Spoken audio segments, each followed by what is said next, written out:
Hi. How are you? Okay. Yeah. Little by little. Yeah. Yeah. The way to go. Yeah. Yeah. Comes in waves, but they Yeah. get smaller and smaller as time goes on. Yeah. Yeah. Yeah. But we have the service on Thursday, so uh, Oh, okay. that will kind of be my brother and I talked about it yesterday. It'll be nice for it all to be over. Yeah. But also I'm really sad. Yeah. I realize some of the people that I'll see there I might never see again. Oh, Yeah. got you. Yeah. Eddie was our connection. Yeah. Could reach out. They could reach out. But reality is they probably won't, and I probably won't. Yeah. So You're it's likely going different directions. they Yeah. have been for years, but this was really a he was the tie that binds. So yeah, that's part of it too. We're grieving that whole part of our life and that old self, which in some ways is a gift, right? Um, but either way, it's hard. Did I tell you guys about the book I just finished, Recapture the Rapture? No, Hmm. maybe you did. I don't remember. Yeah. Kate, does that sound familiar? I know you had mentioned it, but I didn't know that you had finished it. Yeah, I kind of went ham on it. Um, Tell us about it. well, it's a fascinating book. And so his note taker is here, G. Um, Oh, taker. yeah, I don't I talked to him a few days ago, actually, well, it was last Monday. And that's how we set up our conversation. He joined the free community. I've known G for a couple years now. And I said, "Hey, nice to see your note taker in the call today." And he's like, "Oh shoot, I didn't know I was gonna do that." So looks like he hasn't quite changed that because you can just set it up to record notes for meetings that you can't attend, right? Which is super cool. So he'll get a nice summary of this. But he's the one that introduced me to this book. And I'm very Yes, you remember now because it was God, sex, and yeah. yeah, and death, rethinking all those things. And the TLDR of the book is our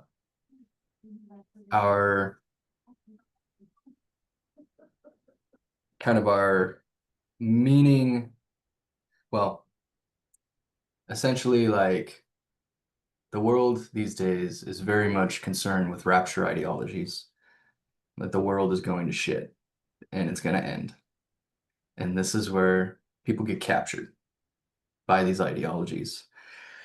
And um, it's because of a crisis in meaning that we're all kind of experiencing.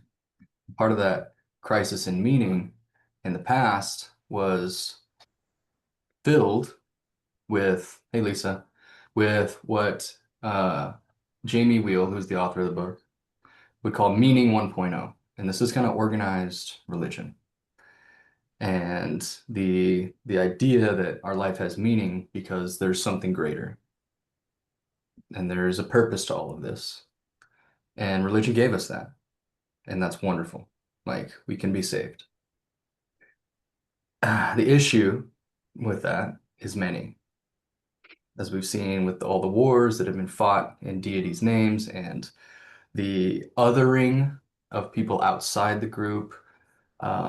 Basically, we're going to be saved. The rest of you are on your own. Sorry, right? Unless you believe what we believe. And if you don't, maybe we should probably just take you off the face of the planet anyway, because ours is better, right? So there became a lot of problems with that meaning 1.0 structure. And people, especially in my generation, like millennials and beyond, are going away from that. And in recent surveys, a few years ago, they found out that the nuns group, which is no religion, agnostic, or spiritual but not religious, is the fastest growing group of all. This leads to another problem that was tried, it was attempted to be filled by meaning 2.0, which was classical liberalism, which is like inclusivity for all, free markets, democracy, even capitalism. Great ideas also failed at this point, because now we've got this spread and this divide that's happening. And on the one side, people are going back to religion, and they're swinging far into like fundamentalism, which is real dangerous, right? Like literal translations of ancient texts and kind of picking and choosing what you want, and further othering outside groups. So tribalism. On the other side, the nuns are, and these like classic liberalism ideas of inclusivity for all and everything is kind of gone the whole other way, and that leads to nihilism. Nothing matters. Like it's all about here right now, and anything beyond is not real. Nihilism's not great, right? Nothing matters, so I'll do whatever I want. That leads to hedonism and all sorts of problems. Fundamentalism, not great. So now we've left like what had kept us all together was the center, right? You always have these extremes, but the center usually held, but the center cannot hold any longer. I don't know who said that, but I think it may be a song. Maybe it's the Beatles. Probably Bob Dylan. I don't know. But anyway, the crux of the book is like meaning 1.0, meaning 2.0 have failed. We need a new meaning 3.0 because this is the biggest crisis that we face as a human species at this moment. So that's like part one of the book. And then part two is kind of like, he calls it, it's like, have you guys ever heard of this, The Alchemist's Cookbook? It was a book written long, long ago. It was banned by the church, but it was just like all these ideas of how to, alchemy has two meanings. There's like the literal alchemist meaning of like turning lead into gold, right? This was kind of like the Holy Grail search, like these old, like Galileo was an alchemist, Isaac Newton also an alchemist. That was their primary thing, was trying to figure out how to turn lead or any metal into gold. I don't know if they ever succeeded, but the other meaning for alchemy is transmutation or transformation of the self. So the Alchemist's Cookbook, on the one hand, there is like ideas of, how to use chemistry and how to use, specifically in the second reading of what alchemy is like neurochemistry, how to use your biology to transform yourself. And the ultimate goal in a lot of those traditions, these are like mystical traditions like Gnosticism and some of the other Christian mysticism and Kabbalistic. Like what's the mystic tradition in Judaism? Kabbalah, yeah. Yeah. So every religion has these mystic traditions. And the idea is like, you guys know what the Bodhisattva is? Is like in the Buddhist tradition, an enlightened being that still lives amongst us.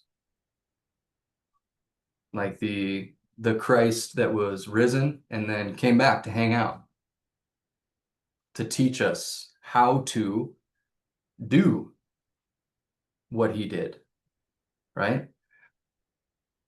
At its basic level, it's like, if you want to live a fulfilled life, there's so many quotes and I can't think of any of them right now, but it's essentially like you have to die in order to live. Like you have to experience a death here in order to transcend towards enlightenment, towards Christ consciousness, towards the ultimate state of being, your highest self, all this stuff. Physical death is one way to do it. And if you've ever done any research on near-death experiences, holy smokes, wild stuff. Wild stuff. But that's not really scalable, and it's a little risky. You might actually die. And when you die here, it's game over, right? At least as far as we know, like in this physical plane. Okay, so there are many other ways to do that. Like ego death is kind of the main thing that we talk about. Yeah, death is not scalable. But there are many ways to have these like little deaths. And these are what like psychedelic trips, like intense ones that people are going into the Amazon and trying to do with ayahuasca, or going to seek out these, you know, desert Sonoran toads and licking their backs and just going for a ride. That's what they're trying to do. I mean, that's the intention, supposed to be the intention. Some people are just doing it totally for hedonistic means, because they're like, you know, like seminar junkies. These are like epiphany junkies. They have this big epiphany and they just don't integrate anything, and they just 3 months later, like, oh, I gotta go do that again. It's like, well, you're not actually doing the work. You're just experiencing this ecstatic state, a peak experience, right? In order to get the flood of neurochemicals and this epiphany moment, but then you just let it go. You don't integrate it. You don't do the repetition and intensity, we want to talk neurospeak, to actually make it a solidified pathway in your brain and to change who you are. So we have this meaning crisis. The Alchemist Cookbook is part number 2. And it's like all of these different methods to reach ecstatic states or peak experiences so we can have like trauma healing and catharsis and ecstasis, which is ecstatic states or peak experiences. And then there was one more thing in there that you've talked about. But regardless, it's healing, it's transformation, it's providing meaning in a new way that is scalable and open source and anti-fragile. Those are like the 3 things that needs to be in order for it to be adopted by everyone. So the cool thing about the book is that the Alchemist Cookbook, everything that he talks about there are based on evolutionary biological drivers. So the 5 ways that you reach these ecstatic states and create more meaning: breath, respiration, music, sex, sacraments or substances. That's 4. Movement. Embodiment. Yeah, movement. Yep. So music, sex, sacraments, breath work, and movement or embodiment practices. Those are the 5 ways to leverage your biology and to create more of these peak experiences. And remember, like flow states is one of those peak experiences, right? It's a very powerful one, but they all land on a spectrum. And so the last part of the book is called, the title of it, of part 3, was Ethical Cult Building. And kind of the crux is that we all worship. It's part of the human condition that we all worship something. And I think it was Voltaire that said, to live in a place without gods, it would be necessary to create them. Because as human beings, we need something. Our brains are meaning-making machines, so we have to have something. And if we're not worshiping a deity of some kind, then we're worshiping something else. And generally, that something else is going to tear us apart. Like you see a huge amount of really smart people worshiping science, especially on that nihilistic end. Trust the science. It's like, no, that's what science is not trusting the science and keep asking questions. That's how science works. So no, I'm not going to just trust the science. I'm not going to worship it above all else.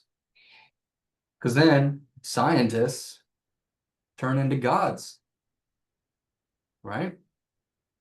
So it's not really about what you worship, well, or who, it's about that you have something. If it's the universe, if it's You're back to Durkheim. Durkheim. You were talking about collective effervescence. Oh, yeah. A long time ago. But Durkheim's all about meaning. Humans need meaning. Yeah. Yeah, that's why I like went ham on this book over the last week and finished the whole thing.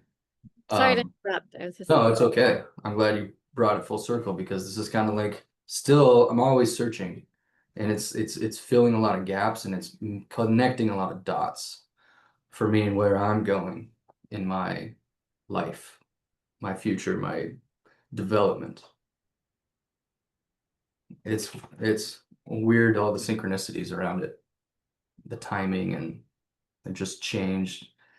Just rebranded to Evolved Athlete, and then literally 2 days later, I had this conversation. I dive into this book, and now I'm just like totally lost. I'm like, what the hell am I doing with my life? I'm not going to change everything again. I'm not going to do that, by the way. I know Kate's over there like, dude, pick one and do it. Yeah, there's G right there. So,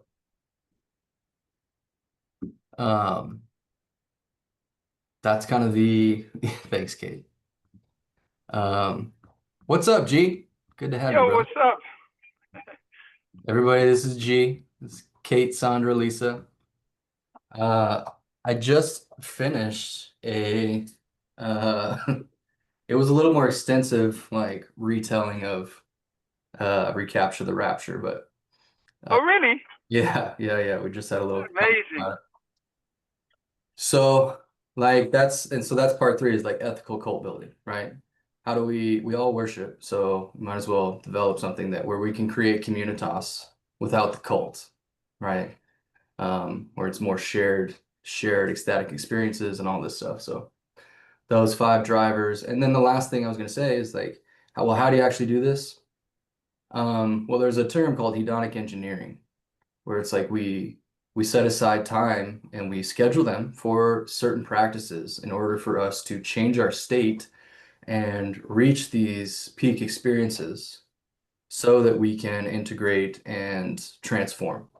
And they're just practices that we need to have in us. I mean, the Sabbath is a perfect example of that, right? Every week you have one day where you relax and chill out, right? You add some active recovery. You do what you don't do, all of the stuff that's getting you worried about work next week, or, all the things that are going to take you into that beta brainwave state and have you anxious and like all that stuff.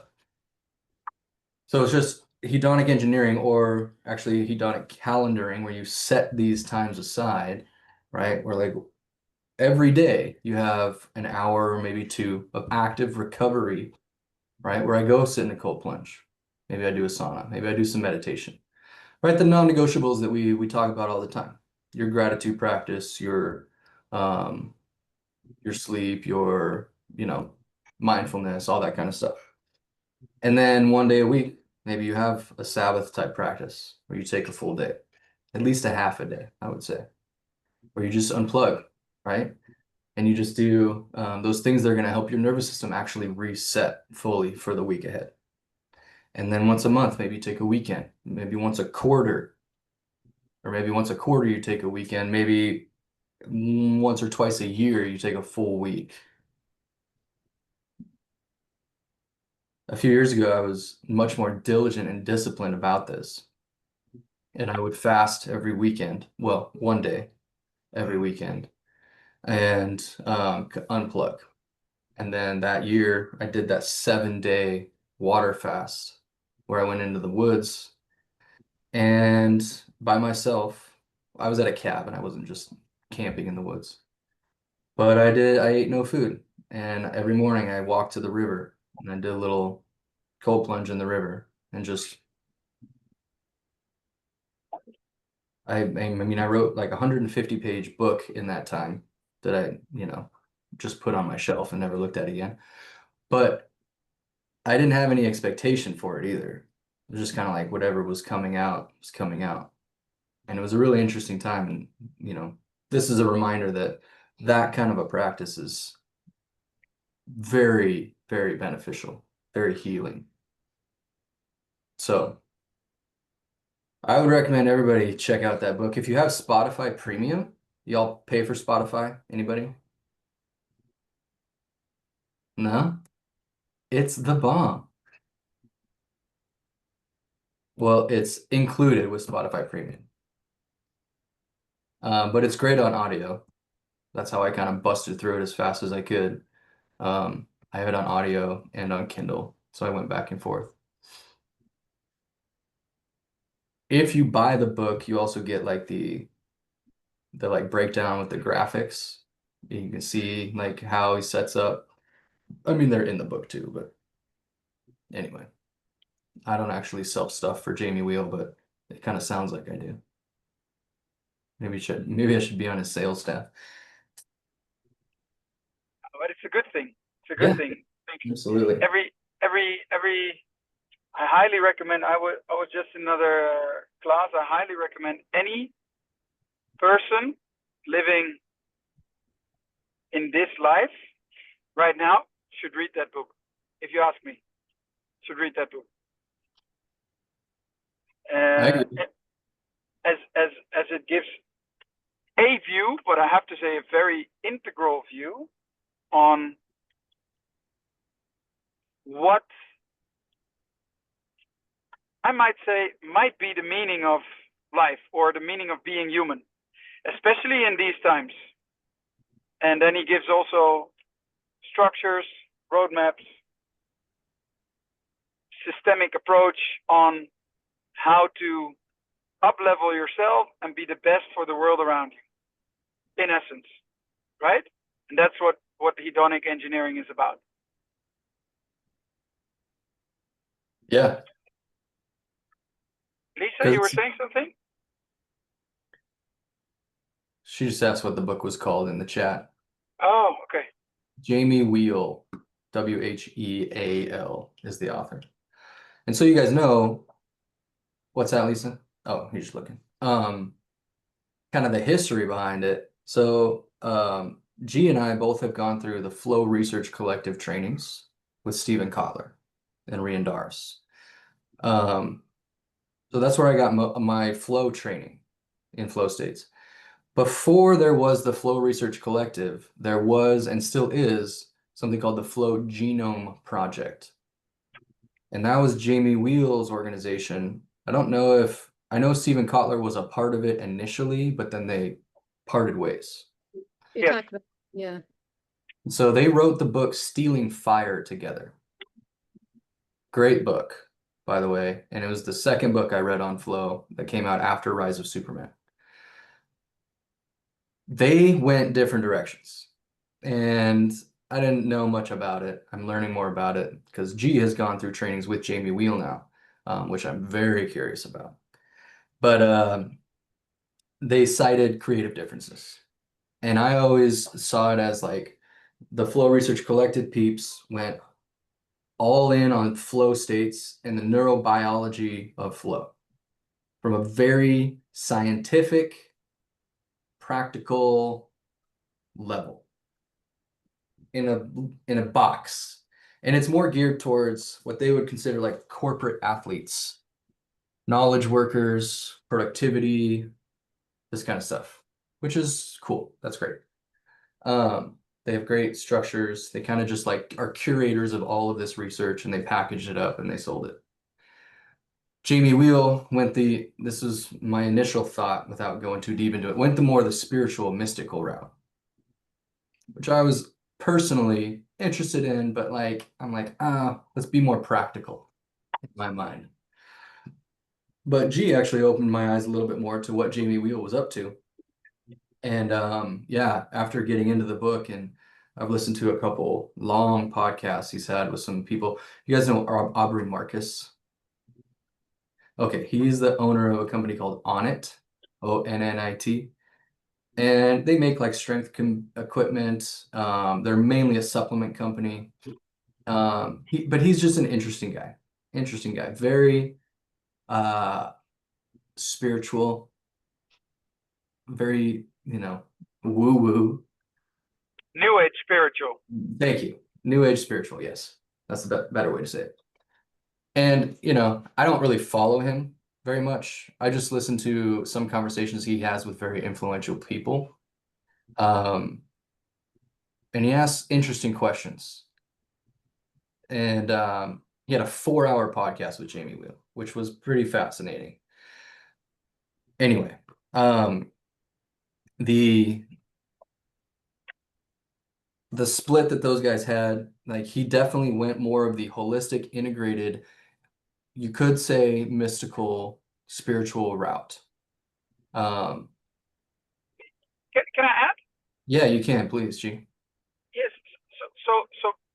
So what I think boils it really down, Jamie really comes from an anthroposophic perspective.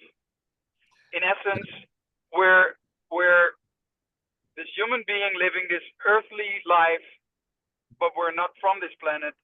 We're just on this planet. So we're spiritual beings living a human existence. And then he basically comes from this field, which I never knew that it existed. I don't know if you knew, Brendan, but it's called neuroanthropology, which is basically how culture and history has shaped the brain, and how the brain is shaping reality then from here on forward. Mm-hmm. which is also so interesting in your teachings here in functional neurology. It makes so much sense, because if we're able to take our brain out of threat, we start seeing reality for the beauty that might be there as well, less from a sympathetic state of being, which would then ultimately lead to more conscious, creative, healthy behavior, ways of being, which would be more aligned with our soul desires, which would ultimately lead to up-leveling ourselves, so that we are the highest thing we can be for Mother Nature and each other. And I guess that this is where I see the biggest difference between Kotler or the direction Kotler went on, because what I learned, I actually just came out of another training with Flow Research Collective just now. It was a high flow coaching course, and there they said, like, Jamie went more into the spiritual, mystical dimension, where Flow Research Collective, I see, like, they basically teach flow states to reach your highest potential, or let's say your optimal state of consciousness, in which you feel amazing and perform your best, to be a very amazing, good professional. But does that, within the current system we're living in, add up to the highest thing for us all, or does that add up to us being a very high productive professional in a capitalistic system, where the teachings of Jamie are very much geared towards, okay, let's learn how to heal our bodies and our nervous systems, learn how to enter peak states, take the divine that we have, which he beautifully coins as kairos, take that with us into Chronos, into our human existence, then stay awake, build stuff, and help out. That is his teachings. His teachings are way more about how do we utilize peak states so we can be better humans. And that's the main distinction, I think, the way I see it, which was deeply motivating and inspiring for me, because now I know a better way to utilize the teachings of flow states or working with clients. But for me, for example, working with clients in coaching, it means automatically, I actually don't want to work with people who are not in it for the more, let's say, Jamie Wheal kind of game, to be a better human. So Right. working with leaders or executives who just want to become more effective and earn more money at bottom line, basically bottom line driven rather than purpose driven, right? Yeah. Yeah, and I think that for me distinguishes Flow Research Collective versus Flow Genome Project. Yeah, that's well put. And that was something I always felt as I went through all those flow trainings as well. Is like, this is great, but it is missing a large piece of what I believe is super important, which is the spiritual side of it, if we want to call it that. Um, the purpose, they talk about this massively transformative purpose, but even that is still very type A, kind of like bottom line driven, like let's go through the steps and then you have it, there it is. And it's like, after reading this book, mine totally changed, and I don't like to call it that anymore. I'm just going to go back to what I called it in the beginning as I started my own spiritual journey, which ran in parallel with the flow trainings. But I knew there was something missing in my life for the meaning of what I was doing, right? The loss of identity, this loss of purpose in my life. And so I was seeking both of those at the same time. I think Jamie has done a really good job of putting them together. But the spiritual side of it is non-negotiable to me. And this is what the meaning crisis is kind of really comes down to, is that if we don't have something we're shooting for, then we'll land anywhere, right? And so Yeah. if we bring this actually all the way back, to what we do, like everybody on here is like a neurotrainer, gone through the next level neuro mentorship or has done a bunch of the trainings in here and is very neuro informed, right? And it's all very practical application of neuroscience in the ways. But if we kind of bring it all the way back to like what G said, like when we're in threat, it doesn't matter. When we're like totally wound up or dysregulated, doesn't matter. You're stuck in survival, and all you're trying to do is make it through a day, right? Without your nervous system like totally frying out and having a bunch of pain or anxiety or, fill in the blank. So at a foundation level, it's all about, using that ladder framework and taking that nervous system regulation. But once we get to a point where we're a little bit more open and we're able to make choices and actually look toward the future, we can engage our frontal lobe, and we can train up the insular cortex and our interoceptive ability. Then we start to get more in touch with that. And then the next step has to be, or should be, and will be, in this evolution of, the programs that I'm building and stuff like that. How do we support ourselves in that journey to, number one, like find meaning, but also even more simply to just live in alignment with our ideals, our values, our goals, and to enjoy a little bit of our life too, right? Like you can't take away like a little bit of the hedonistic part of this. Like peak states are super enjoyable. And if you want to talk very practically about PTSD and mental health issues and stuff like that, consistent access to peak states, flow states or otherwise, they should be non-negotiable. And if you look in like almost any indigenous tradition, they have this kind of hedonic engineering built into their culture. Like take the massive like macro peak states. These are the ayahuasca trips that people are going on right now. They're seeking out the Sonoran toads and they're like drinking the ayahuasca brew down in Peru every 3 months. When really that's maybe like a couple times in your lifetime type experience. It's like a bat mitzvah, right? You do that once. It's the transition from child to adulthood, right? And in other traditions, there's like that. There's marriage, and there's death. That's like the 3 major life events where these like massive peak states and they correspond exactly with massive upticks in neuroplasticity in your brain, regardless if they're supported with a sacrament or not. But the sacrament is just a way to stack the tools, stack the deck, so to speak, so you get the most out of it. But what's missing, and what he mentions in this book, which I totally agree with, is like you've got the macro that people are just like chasing that all the time. Like every 3 months, I got to go to a new life-changing seminar or drink this disgusting brew that makes me shit and puke for 3 days and blasts me off into another dimension. Those are the macro things that probably should be doing a lot less. Then we have the micro, where people are like microdosing psilocybin or LSD, or they're doing like MDMA therapy, or they're doing like little breathwork practices. Like we do a lot of the micro ourselves with neurotraining. Neurotraining is very much that. Go ahead, G. What's really important, like the last week he gave, I'm in his community as well, and last week he gave us a talk on psychedelics specifically. Uh-huh. And do you guys know about the law of diffusion of innovation? The innovators, early adopters, early majority.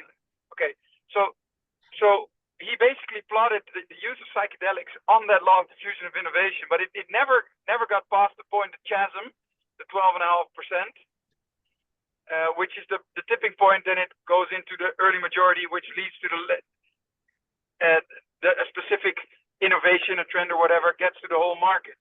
And the reason why he explained, and which is also, I think, something you are implicitly saying in what you're saying, Brandon, that he explained is like, now a lot of time people are chasing these peak states from too much of a hedonistic lens,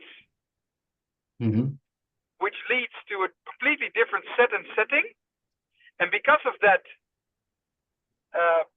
let's say, somewhat lesser quality setting that it is now used in, that it all of a sudden is no longer a wholly insightful venture, but now it leads to just more capitalistic experience rather than a profound, life-altering, healing. Yeah, very experience. true. And definitely not integrated afterward into the rest of their life. It just Exactly. falls through like sand through their fingers, and then they have to go back to the well again. And that's the macro. We got the micro, but the thing that's really missing is the meso. And if y'all know anything about strength training, right? We have micro cycles like in a week, you're training for the week. And then you have macro cycles like over a whole program, right? Different phases, but then you have a mesocycle in between. This might be like a 4-week program where you have this specific adaptation where I'm training for my strength right now. I just want to get stronger. And I do that for 4 to 6 weeks and then I change it. But the whole year is all about like sport performance for football, right? So if we take that model, that's the same thing that we're talking about here in this like hedonic calendaring. Maybe once a year I have a bigger, longer, like a silent meditation retreat. Like this does not require sacraments, right? It does not require psychedelics. I'm gonna make sure that's clear, right? We're not asking for that. A lot of these are just evolutionary drivers, and the mesocycles like are what's missing for most of us. Like the weekly Sabbath, like the weekend every quarter, where I just go away for the weekend and I unplug and I do lots of breath work and I take do some spa treatments, whatever else. I just wanted to make sure that came across. Sandra, you had a comment? I just want to say this is really fun conversation because I can wear my rabbi hat, my anthropology hat, my neuro hat, my soccer player hat, all at the same time. So I love this. And it makes me wonder, well, where do I take this? I don't know yet, but I have so many thoughts as we're having the conversation. But when you talk about that meso, I really think of one of the things that has been lost with individualism is cultivating community in a way that's true, That's really true. And it's so hard to do these days. And I think about, like, growing up Jewish, there was always this sense I got from my heritage of that. And though I won't talk about it too long, but the history of Judaism has been in conflict with like individuality and with community. And that's part of the tension that's been happening within Jewish communities.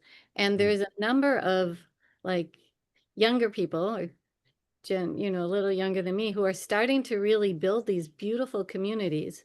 And they're not talking about it in the terms we are so much, but I think it's like that's what's missing in their lives. And they're creating those in-between experiences that solidify and allow them for integration. And it's a question of how do we create that without having it being tied to an ethnic identity?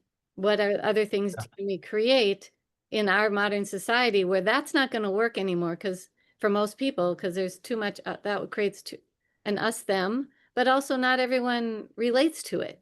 And there's a lot of people who don't relate to that anymore, which is fine.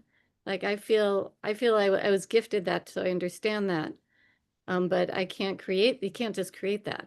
So how do we create it differently?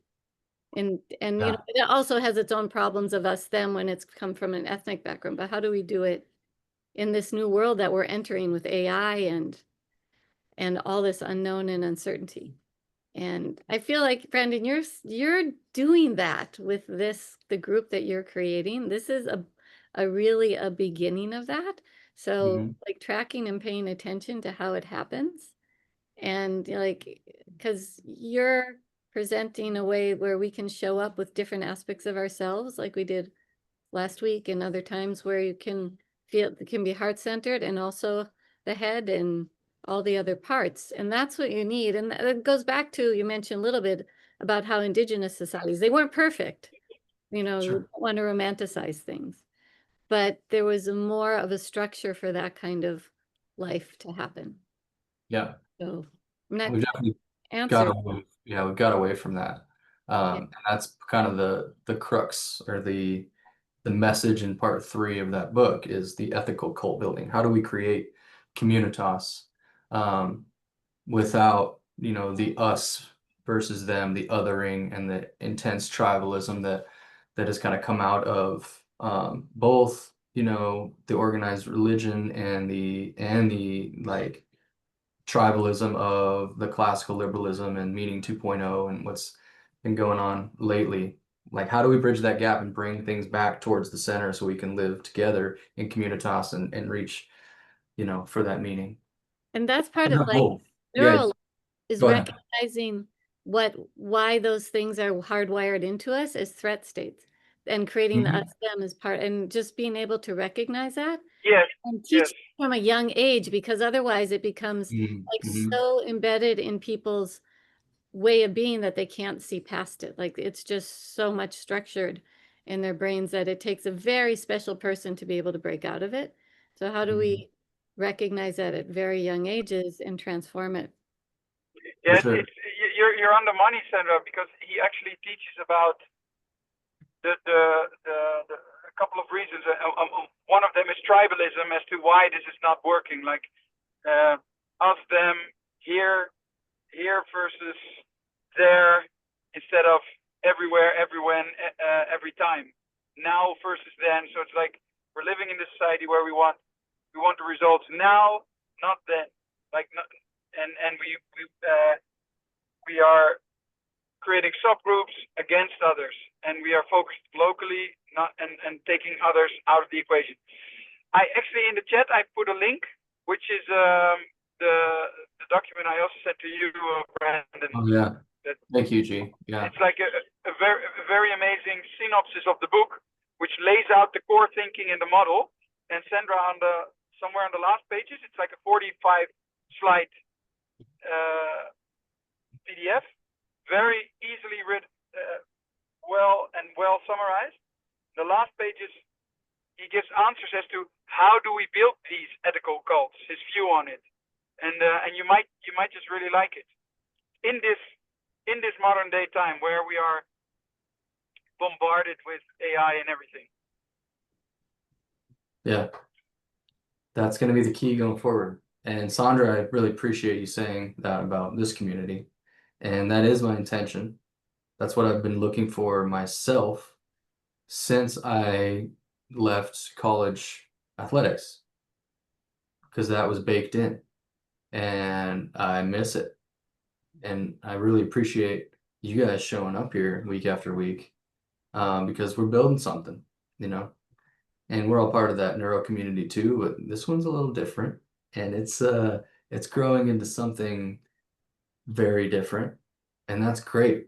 The foundation is still essentially like applied neurology, right? Because the nervous system is the governing system of all, and the brain is, however you want to look at it, like it is the controller, right?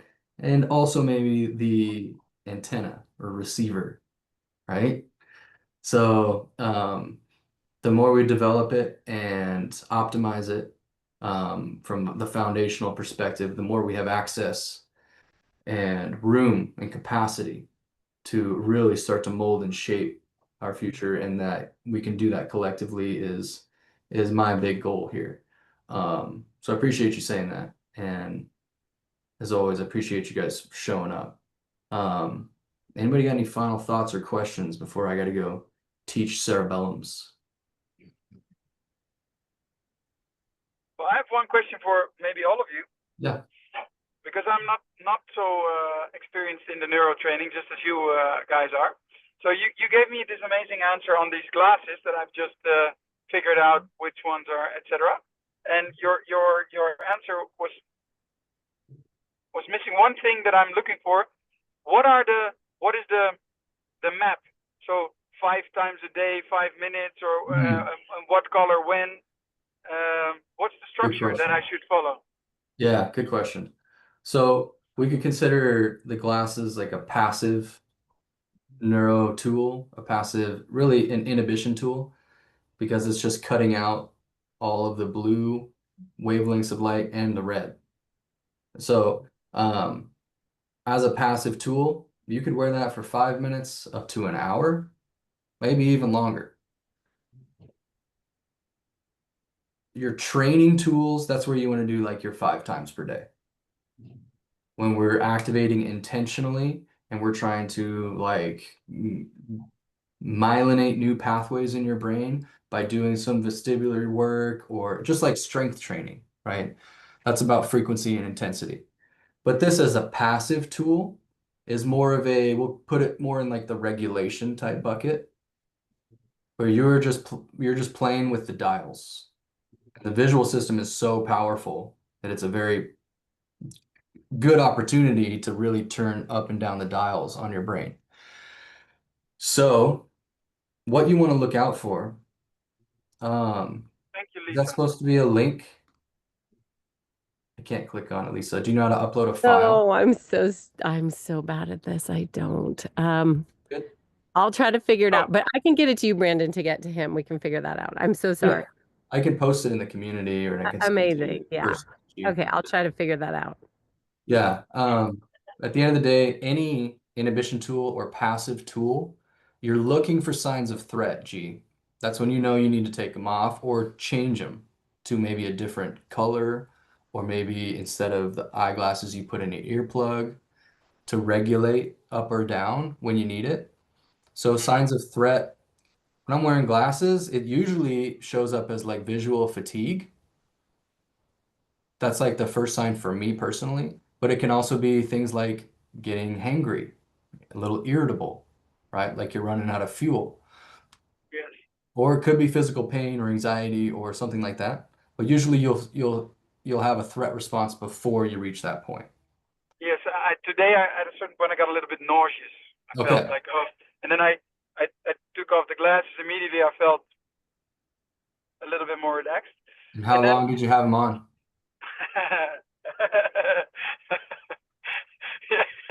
2 hours. All right. I was in a flow block. I was just working. Yeah, that can happen. But you know, your nervous system told you when it was time. You may have missed a threat response before the nausea kicked in, but you know, that's all right. That's all right. And So as a follow up on this. It's like the 5 times 5 minutes. So I do this per system of the ladder framework. I figure out 1 or 2 exercises, 1 or 3 exercises that enhance my mobility, and then since it being 5 systems, I take 5 times 5 minutes, doing 5 minutes for each system somewhere in the day. You can. That's one way to do it. Another way is to try to get every system in each of your 5 sessions. So do something from breathing, something from vestibular, visual, and proprioceptive or movement in each of those 5 sessions. It depends on what your goal is. If I want to improve my visual acuity and get out of these glasses, I'm going to do vision training every single one of those. And I might only do vision training if I can handle it. If I'm rehabbing an ankle, I might only do ankle rehab in those 5 sessions. So it's kind of based on what your goal is, what you really need. And overall nervous system healing, let's say from I'm coming back from, as you know, like 4 years ago from an intense burnout, and still my body is in, I cannot load, I cannot do proper workouts, etc. Then I would do anything that reduces threat, like your biggest high payoffs. If that's a vestibular drill that is like your biggest payoff drill, then I would do that 5 times a day for sure. And just stick with the things that make the most change. Because then it's going to have a more general, broad effect on the nervous system as a whole. And then if load is your thing that you want to start increasing to increase your capacity, then I would use those ones that work really well and start to load those a little bit, make them more challenging in some way. Maybe it's just holding a kettlebell while you do them, or putting a band on one shoulder or something like that. So stick with the things that are the biggest high payoff and try to hit every system. If you can get a high payoff drill in each system, that's where I would go with it. And then be very consistent, like every day, just be disciplined. Yes. So much even if it's just one drill 5 times a day, that's better than doing 10 drills 1 time a day. Okay. Does that make sense? Yes, of course. Thank you so much. You're welcome. I gotta run, guys. Thank you guys so much for being here. I know, like, I just like verbal diarrhea today, it seemed like. But I hope it was valuable for you. And I hope you look at that PDF because it's pretty cool stuff. And it'll give you an idea of where this community is going to start to move towards a little bit more.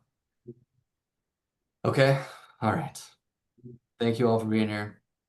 See you soon. Bye. Thanks, Brent. Yep. Bye. Bye, guys.